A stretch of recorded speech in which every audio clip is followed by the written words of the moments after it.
Mula sa malayo, elegante na itinaas ni Tang Yaoling ang isang panyo. Kayong mga ganap na hanggal, wala bang nagturo sa inyo na pigilin ang inyong hininga kapag kaharap ang isang tao mula sa Tang clan? Hindi nagtagal, ang buong grupo ng mga escort ay bumagsak, nangingisay sa lupa bago tuluyang tumahimik. Nagpakawala si Ta Jinwo ng isang buntong hininga ng ginhawa na nagpupugay sa kanyang direksyon. Ang aking malalim na pasasalamat, binibini. Tumanggo lang ng bahagya si Tang Galing. Hindi na kailangan ng formalidad. Nagtatapon lang ako ng basura. Nang makitang ang lahat ng kanyang tauhan ay tuluyan ng pinatulog.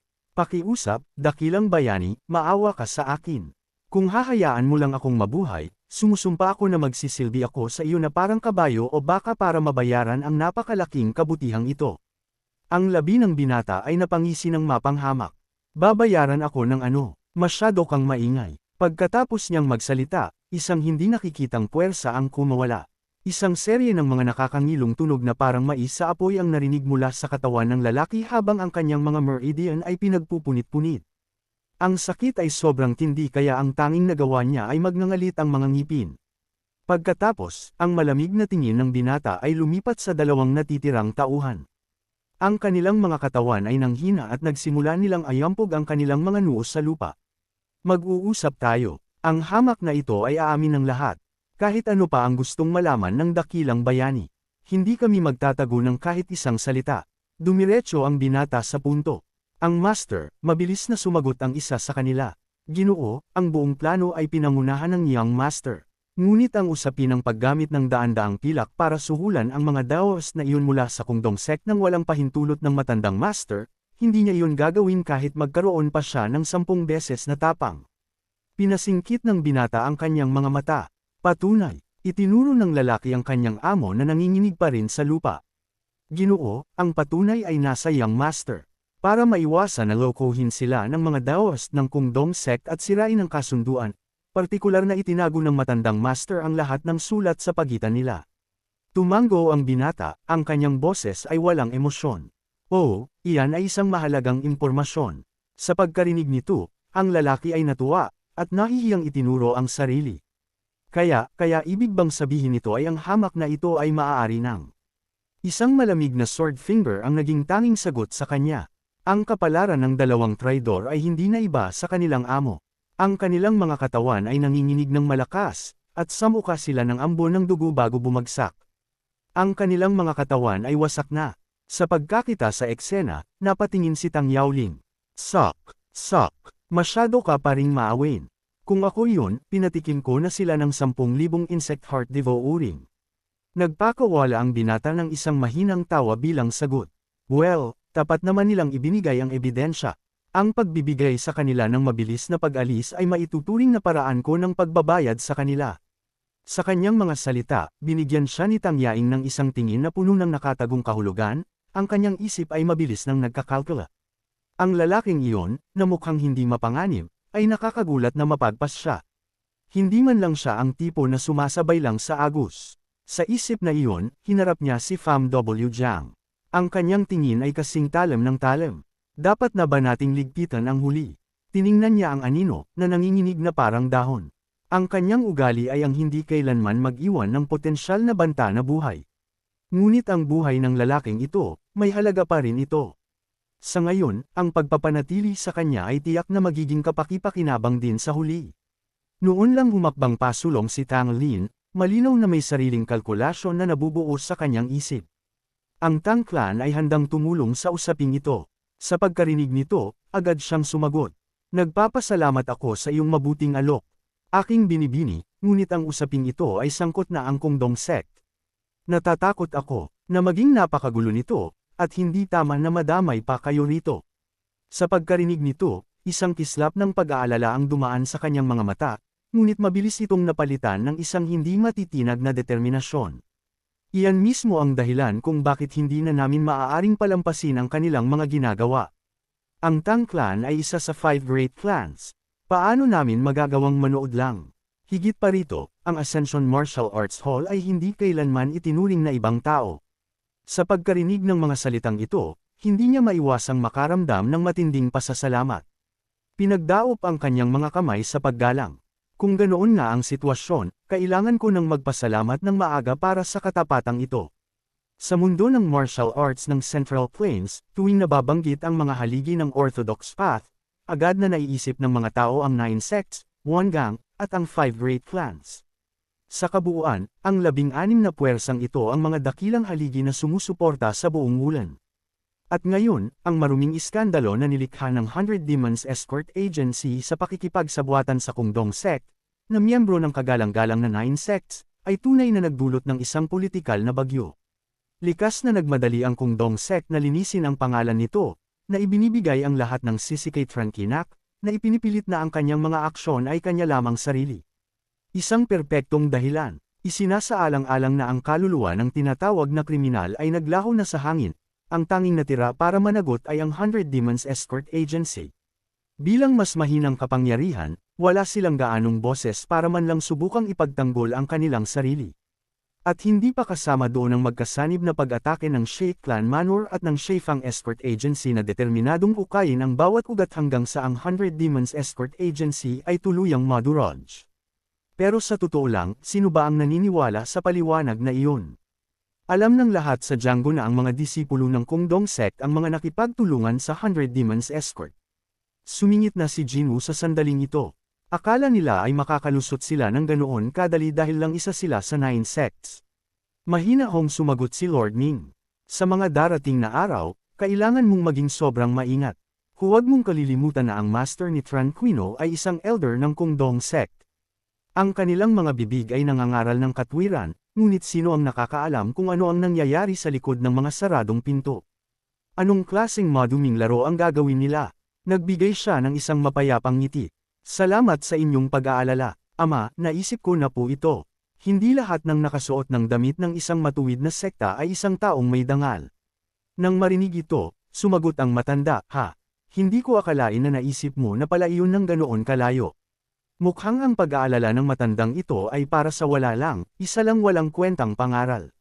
Nang marinig iyon, nagpatuloy siya, sadyang ang responsibilidad na protektahan ang lahat dito ay nasa aking mga balikat na ngayon, kaya ang bawat galaw ay kailangang kalkulado ng may higit na pag-iingat. Bahagyang lumingon ang matanda, ang kanyang mga mata ay nagmamasid sa Marshall Hall habang nag-iisip ng seryoso. Sige, dahil dumarami ang mga bagong kliyente, bakit hindi mo pa pinalalaki ang Marshall Hall? Marahang itinaas ng binata ang kanyang tasa ng tsaa, ang kanyang ekspresyon ay perpektong kalmado. Ang mga hindi karapat-dapat ay likas na hindi makakahanap ng pasukan dito. Kaya naman, ang lahat ay ayon sa nararapat. Tumango ang matandang master. Mukhang natutunan na ng bata na gamitin ang awtoridad na angkop sa kanyang posisyon. Kasabay nito, ang kanyang mga mata ay lumipat sa lugar ng pagsasanay habang nagsasalita muli. Kung hindi ako nagkakamali, ang grupong iyon ng mga disipulo, lahat sila ay mula sa Fund Bureau, hindi ba? Kinumpirma ito ng binata. Opo, tama po kayo. Nag-isip ang matandang master, napapansin ang maapoy na determinasyon sa kanila. Tunay ng isang tanawin na dapat makita, at dahil mismo doon kaya nais kong ipagkatiwala ang sarili kong mga tao sa iyo. Agad na tumanggi si Jinwoo nang may paggalang. Elder, masyado niyo naman akong pinupuri. Ang mundong ito ay puno ng hindi mabilang na mga master, mas mahusay kaysa sa junior na ito. Ang paghahanap sa kanila ay isang mas matalinong desisyon. Nagpakawala ng isang tawa ang matandang master. Pero wala silang dugo ng Thick clan na katulad ko. Bukod pa rito, itong Ascended Heaven Marshall Hall mo ay nakatadhana namang maging pangalawang Thick family estate sa hinaharap. Oras lang ang kailangan. Ibinaba ni Taet Jinwoo ang kanyang tasa ng tsaa nang may malakas na tunog. Ang kanyang boses ay naging kapansin-pansing mas malamig. Ang aking Marshall Hall ay walang balak na maging isa pang Thick. Kung pumunta kayo rito ngayon para lang pag-usapan ang bagay na ito, wala na tayong dapat pang sabihin sa isa't isa. Agad na nagtaas ng kamay ang matandang master para pakalmayan siya. Sige na, hindi ko na muling babanggitin iyon. Naintindihan, sa halip nais ko pa ring ipadala ang aking mga tauhan sa iyo para sa tamang pagsasanay. Para sa bayad, magbabayad ako ng 2 beses sa presyong nakalista sa iyo. Ano sa tingin mo? Hindi natinag ang binata. Alam kong hindi kayo isang taong nag-aaksaya ng pera. Hindi ko itinuturing na aksaya ito. Agad na sumagot ang matandang master, ngunit nanatiling matatag si Jinwoo. Alam niyo naman na mayroon na akong eksklusibong kontrata sa Fund Bureau. Gayunpaman, tila hindi natitinag si Lord Ming kung Fund Bureau man o thick family estate. Hindi ba't lahat naman tayo ay iisang pamilya lang sa huli? Ang kanyang mga salita ay nagdulot ng sandaling katahimikan sa binata, ngunit pagkatapos ay tumangala siya, na may hindi mabasa ng ngiti sa kanyang mukha. Ito ay kailangan ko pang pag-isipan ng mabuti. Ipapaalam ko sa inyo. Tumango ang matandang master. Mabuti. Inaasahan ko ang isang paborebleng sagot mula sa iyo. Pagkatapos ay idinagdag ng binata, "Oh, tama nga pala. Mayroon din akong maliit na regalo para ipahayag ang aking pasasalamat." Medyo nagulat ang matandang master. Regalo. Sa sarili niyang mga salita, sinenyasan niya si Chung Maongdinan. Agad na may dalawang lalaking nagdala ng mga kaban, malaki at maliit, na puno ng bihira at kakaibang mga kayamanan. Isang kakaibang lilang liwanag ang nanggagaling sa isang bagay sa loob. Ipinaliwanag ni Tit Jinwo, ito ay tanda ng aking katapatan. Para bayaran ang pabor sa inyong tulong noong insidente sa 100 Demons Escort Agency. Ang junior na ito ay laging nagbabayad ng kanyang mga utang at malinaw na nag-aayos ng kanyang mga sama ng loob. Isang katulad na regalo rin ang ibibigay sa pagkakarinig nito. Isang buto ng pagkabalisa ang nagsimulang tumubo sa puso ng matandang master. Para sabihin mo ang mga salitang ito, bilang isang ama, kailangan kong aminin na masakit iyon. Ngunit kapag pinagnilayan ko ang mga pagkakamali ng nakaraan, alam kong wala akong karapatang makaramdam ng ganito. Matapos sabihin ang kanyang panig, ang kanyang tingin ay lumipat para maingat na suriin ang mga kayamanan sa harap niya. Ang tensyon sa pagitan ng ama at anak ay tila nabawasan. Ngunit ang along pasasalamat na ito, hindi ba masyadong labis para sa ganoong maliit na pabor?